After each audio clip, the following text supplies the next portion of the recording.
Hello, welcome to the e-learning shed. Today we're going to cover removing blanks from your spreadsheet.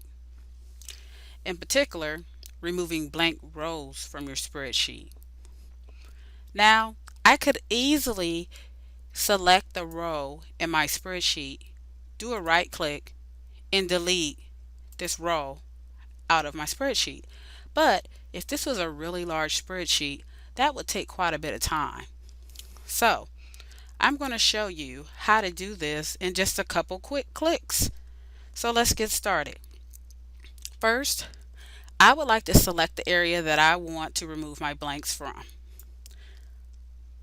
Once I do that, I'm going to make sure I'm on my Home tab, and I'm going to go over here to the editing group and go to Find and select Go to Special. Once the Go to Special pop-up box pops up, I'm going to select blanks and click OK. When I click OK, all of my blank rows will be highlighted. Now it's time to delete them. From your Home tab, go to your Cells group and click on Delete. From there, select Delete Sheet Rows. Once I do that, I am all set. All of my blank rows have disappeared and all of my data in my spreadsheet is all together. That's all in a couple quick clicks.